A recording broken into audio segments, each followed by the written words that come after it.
we're engaged in complex sales, right? So the method of our marketing is really targeted outreach in podcasting, and being a guest on the LandLife podcast is really an effective way to do that, right? Because, I really believe that for businesses like ours, the podcast platform is so misunderstood. It really is a Trojan horse that can take your brand into all the places you want it to go.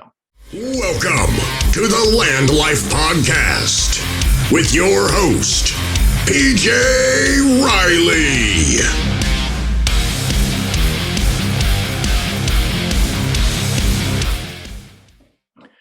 Hey guys, welcome to the LandLife podcast. Guys, today, as usual, I have another selfish podcast. It's going to be about branding, which I'm not very good at. Luckily, though, today I have the Brand Sherpa, Max Gerson. Max, what is the Brand Sherpa? Where'd you come up with that name? The Brand Sherpa is a job description I gave myself, and it was in direct reaction to getting fired by a client.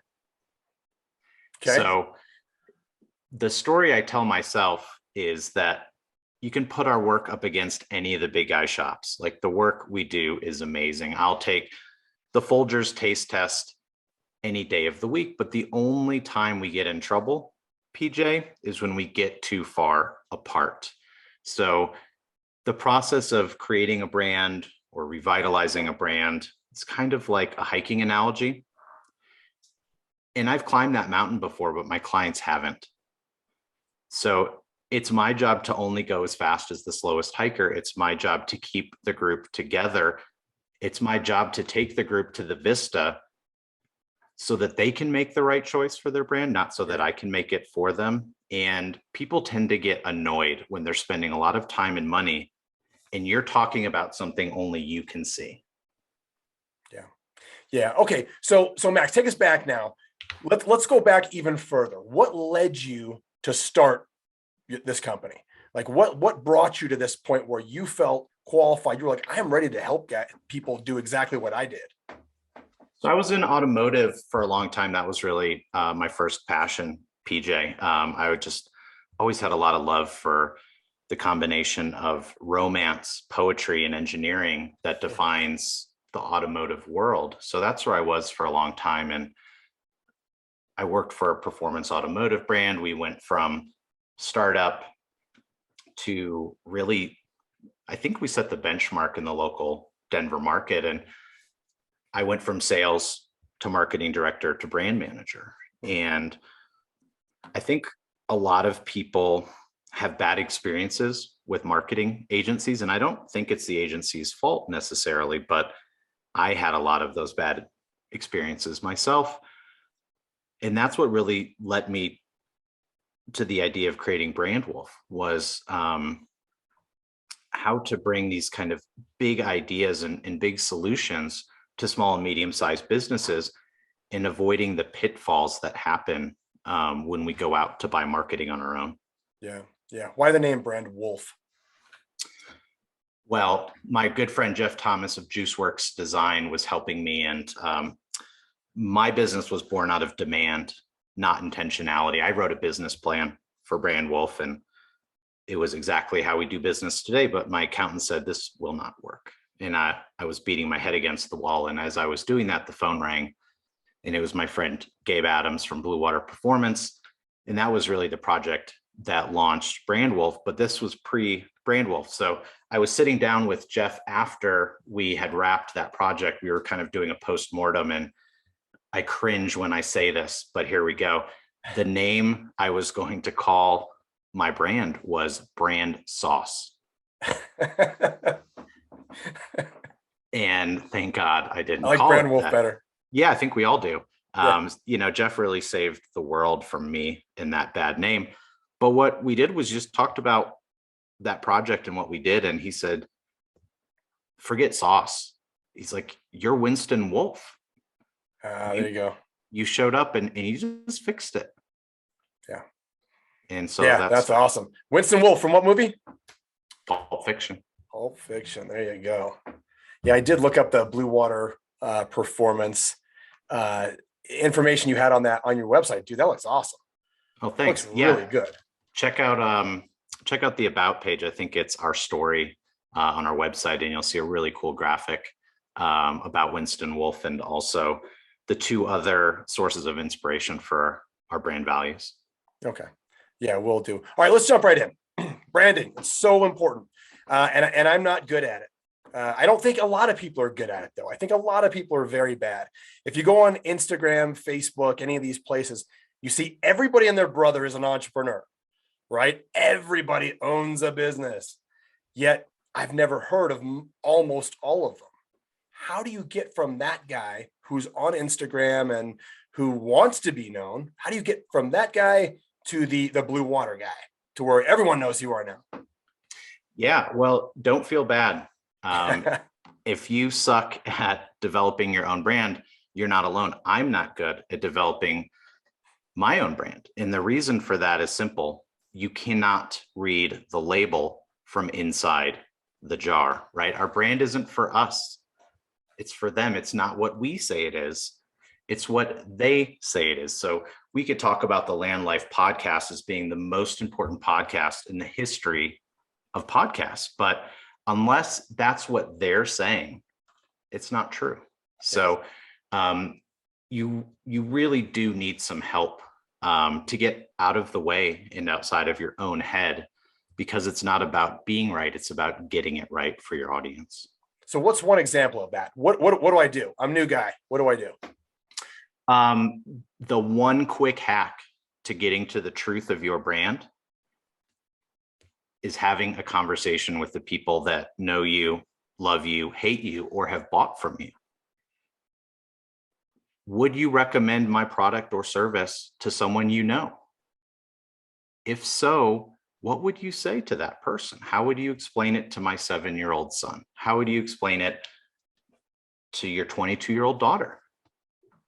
And really listen to what they say. We don't have to care about their opinion, but if you have enough of those conversations, you'll understand how other people are communicating about you. And it's usually that type of perspective that we just don't have access to.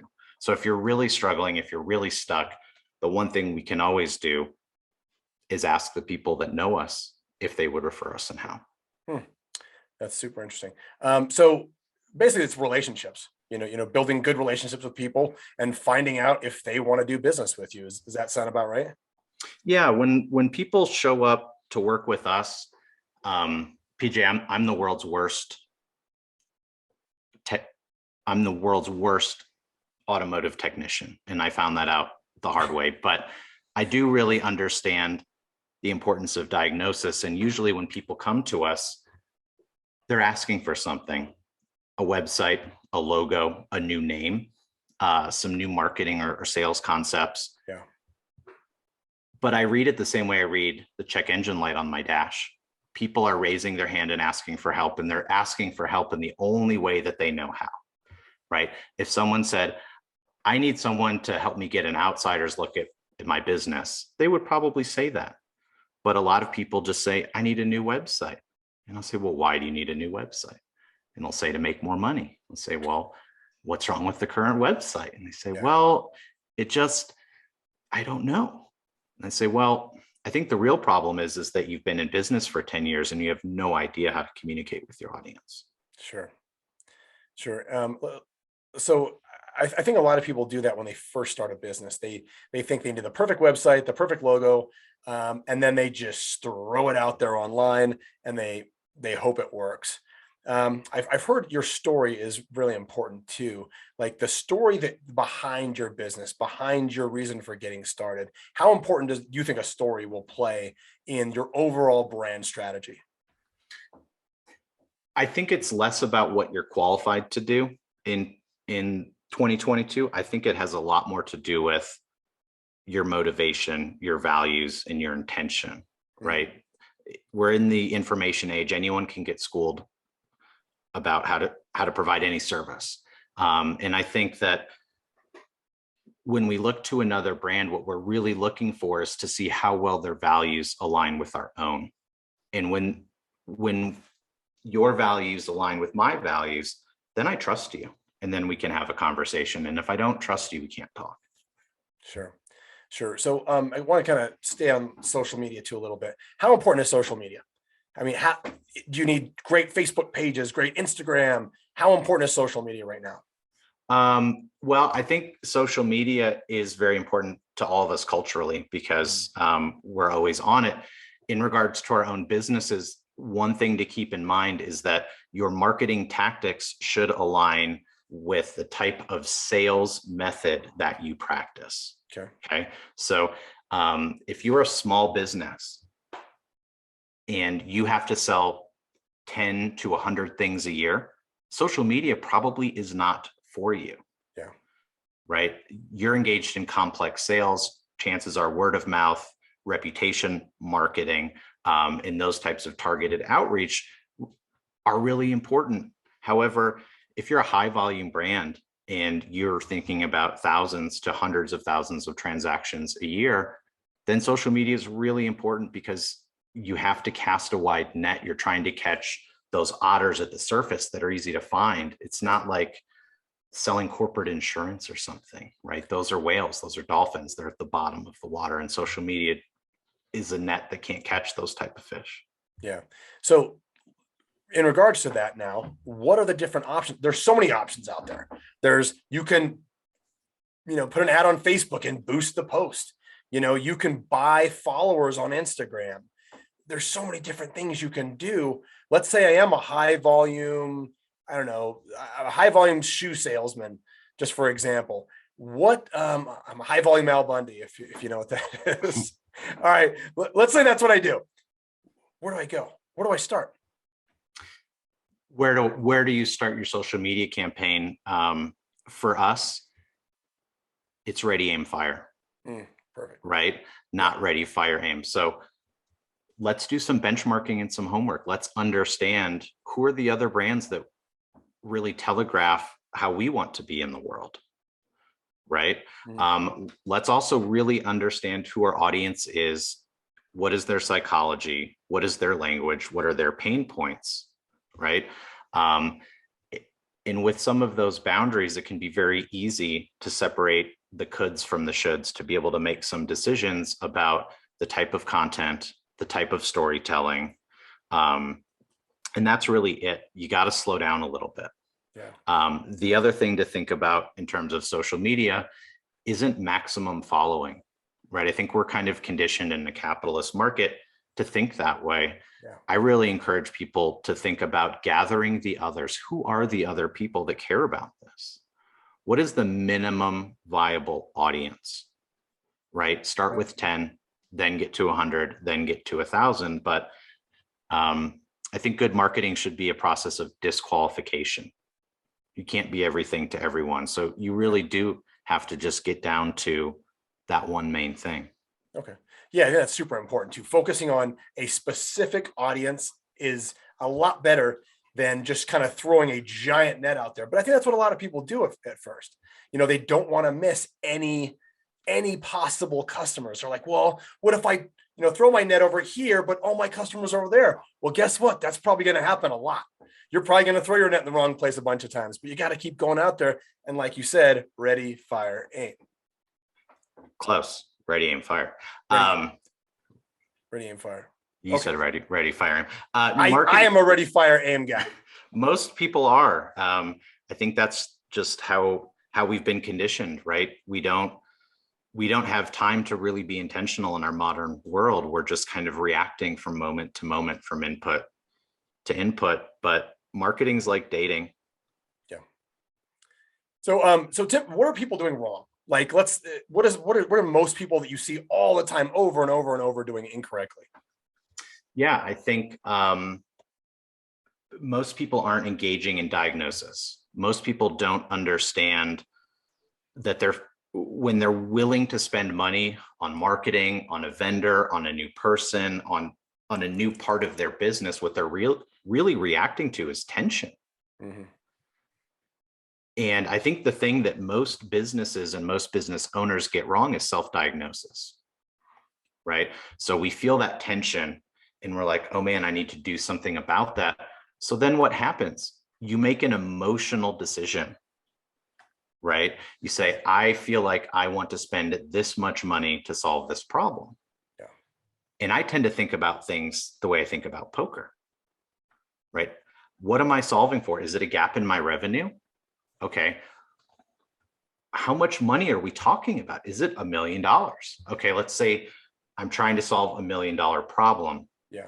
I don't want to have to spend 900K to earn $1 million, but what am I going to bet to rake that pot? How am I going to bet on myself in the right way? So people feel the tension, but again, we're just conditioned ready, fire, aim. Whereas we need to slow down and ready, aim, fire. We need to understand what we're reacting to. And we need to decide how we're going to make a decision before we make it. Okay. And financially, how should people analyze that? What should I pay for my branding, my marketing? Like, what if you don't know? What if you have no idea and you've never done it before? Yeah. So here's a great place to start. Let's go back 3 years if we can. Mm-hmm. How much money have we been spending on branding and marketing on average over the last 3 years, right? We'll get a number that exists. Okay. And it might be zero, might be a lot. Let's compare that. You can do research very easily on the internet to find out what companies like mine of this size in this vertical are spending on their marketing. Usually that's going to be a huge, scary number for most business owners. So the idea is to understand, what is the benchmark? What are other people doing? What have we been doing? We know we need to spend a little bit more. And then we can make a realistic decision with our budget. And from there, we've got some guidelines to make a decision. Yeah. All right, let's shift gears just a little bit and talk a little bit about your business and what people can expect. Let's say somebody wants to come work with you.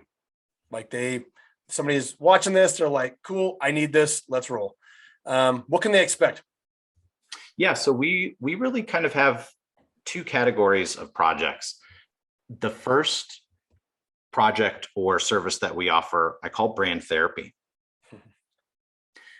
And, PJ, my sales environment for Brand Wolfe is business to business. I'm dealing with other business owners. Okay. Right. And the number one objection in B2B sales, do you know what it is? No. It's, you're right, but I'm not ready. Okay. Right. And when that happens, the answer isn't to be more right. It's to help them to be more ready. Okay. So brand therapy is a product designed to help people get unstuck. People come to us and they're like, oh, we need more sales and marketing. And that's true. What you might not realize is if someone gave you this brilliant marketing concept, you have no machine, you have no ecosystem, you have no ability to execute. Sure. Right. So a lot of what we're doing right now is getting people started with brand therapy to do that diagnosis, to help them understand the gap between the tension they feel and the actual cause and how to solve it. Okay. Right. So you're doing B2B, and then what's the other side to that? The other side are project-based engagements where people will come to us and say, hey, we're doing great, but we don't have a great sales team. The leadership team has been doing all of the sales and we need to solve for that. We'll get other phone calls from people that say, hey, we've been in business for 40 years and we need to change our name. Or, hey, our business has shifted and we've got great SEO, but the description of our name doesn't actually match what we do anymore. And we don't know how to fix any of that. Mm-hmm. And we know we need a new visual identity, but we don't know how to change things, right? Sure. So the one thing everyone has in common when they come to Brand Wolfe is there's tension, there's an opportunity, but they're just not sure which direction to go, how to move next. Sure. Yeah. Give us an example of one of the B2Bs, because I know a lot of people listening to this would probably be in that same boat. You don't have to use names, but give us an example of something that maybe could resonate with somebody that's listening to this. Here's a phone call we get probably every 3 to 6 months. Okay. Hey, we heard about you from someone we know, and we wanted to reach out because we need a new name, a new logo, a new website, kind of new everything. And I'll say, oh, yeah, that's great. Can I ask you a question? They'll say, yeah. They'll say, how bad is your culture really? And they'll say, what do you mean? Why would you change your name if everything was going great? Sure. And they'll say, well, yeah, things are pretty bad.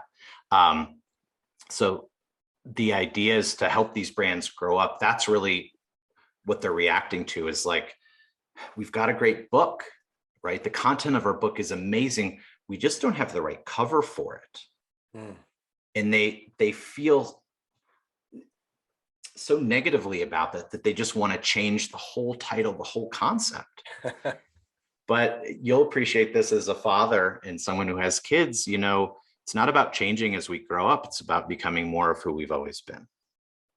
Yeah, absolutely.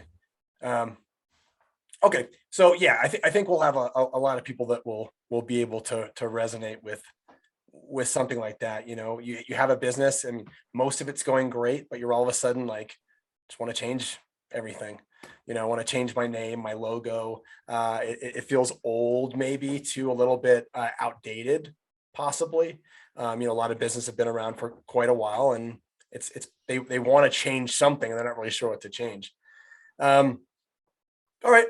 As far as your business goes itself, what's the long-term strategy here For Brand Wolfe? Yes, for Brand Wolfe. Early retirement. Okay. I some days I feel like I've retired already because I'm just so in love with this work and our clients, and what we do. But just focusing on myself and my own work-life balance, my goal is 250 take home on 15 hours a week. Okay. If I can achieve that, I'm very happy, and that will be my early retirement. 250 take home.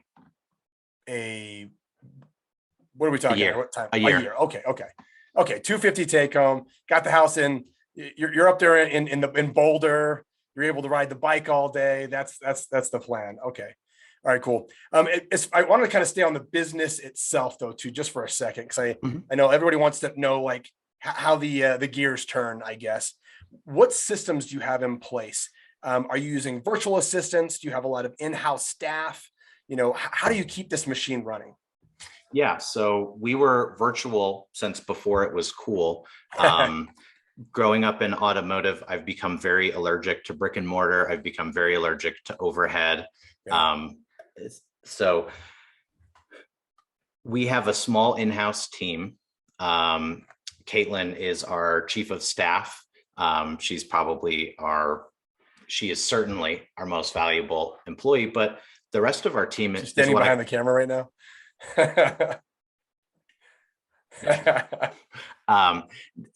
The rest of our talent really comes in the form of what I call virtual bullpen. Okay. Right. So most of the work we engage in is project-based by nature. Okay.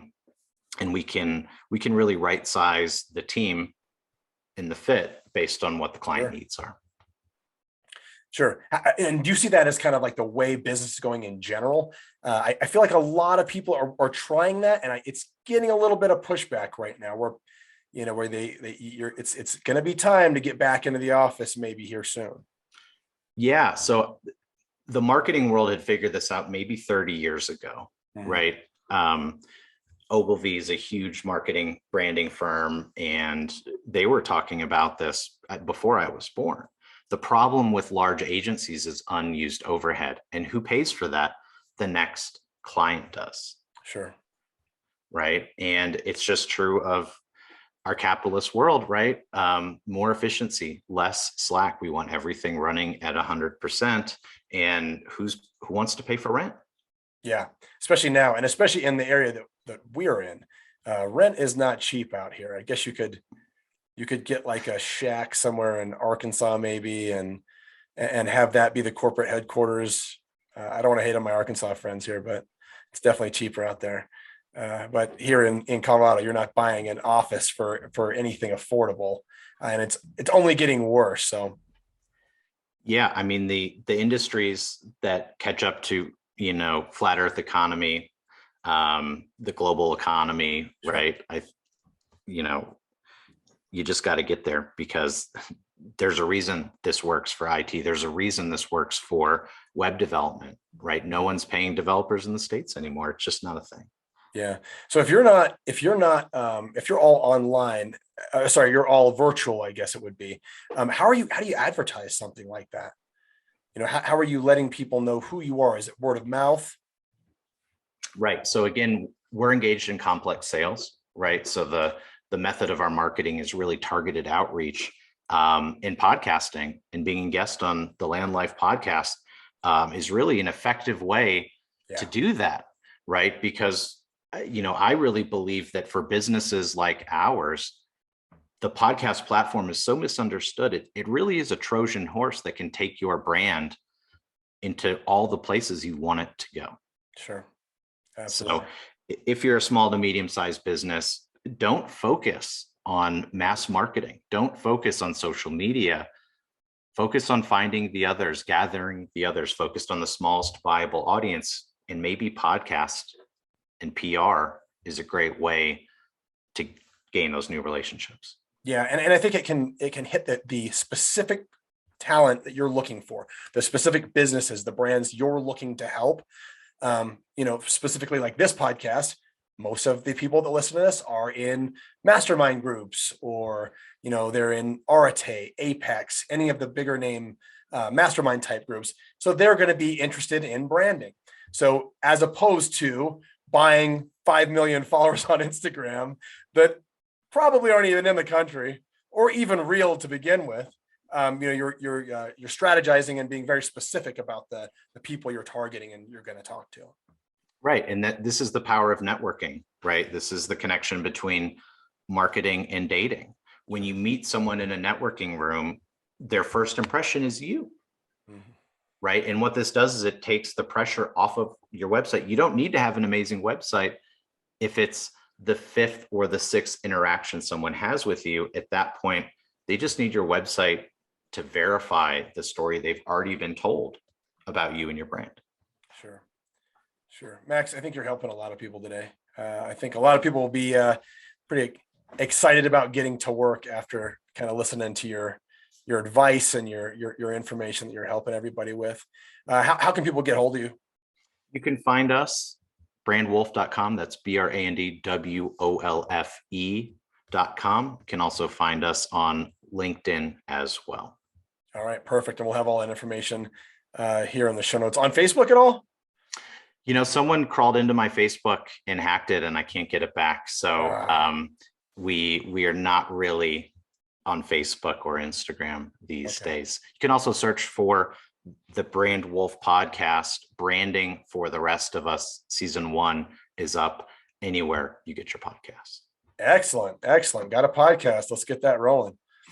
All right. Max, anything else you want to let us know? I did want to share with your audience the secret of life, if that's okay. If you got the secret of life, Max, why have you been holding out this whole time? You go right ahead, sir.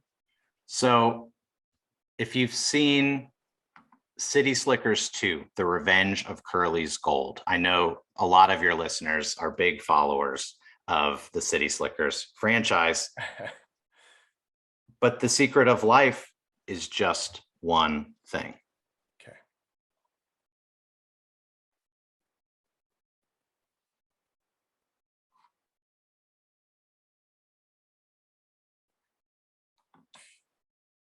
Go ahead, Max. That's it. That's the secret of life. Just one thing. The main thing, PJ, is to keep the main thing the main thing. And if you don't know what that one thing is, you have to pursue it with reckless abandon. You have to fail. You have to try anything, right? This is what we do for brands, is to find that one thing. And what we found out over the years is this type of thinking also really helps people too. So if you don't know what your one thing is, find it. Yeah, that's huge. That's huge, guys. Talk to Max. He's going to keep you focused on that one thing. Max, here's the big question that we finish every podcast with. We're LandLife. I buy and sell dirt and trees. That's about it. Usually in the United States, but I'll buy somewhere else too. If you, Max, could buy land anywhere in the whole world, where would it be and why? This is a really great question, and I've actually been thinking about this ever since it was prompted. So I do own land in a number of places. Nice. But I think the idea is that I already own the land in all of the right places. I think my answer has to do with be, do, have, and the reason why rich people are unhappy. Okay. You have to be before you can do, and do before you can have. If I tell myself a story that if I can just do enough, then I will have enough. Okay. Then I will be happy. So that's how I thought a long time. And someone flipped that on its head and said, no, you have to be before you can do, and do before you can have. So I'm living on the hill in Boulder. Yeah, it's pretty nice. It doesn't get any better. I'm happy here. All right. The answer is no answer. All right, do that's what we're gonna run with. Be happy where you are is my Happy answer. where you are. All right, and dude, and guys, if you're not familiar with where he lives, it's really nice. It's beautiful out there, and having access to that year round is pretty hard to beat. So, all right, guys, Max, it's been great having you. Thank you so much. I think we did a lot of good for a lot of people, and hopefully we helped out everybody out there in the land life world. So, guys, till next time, see you on Land Life.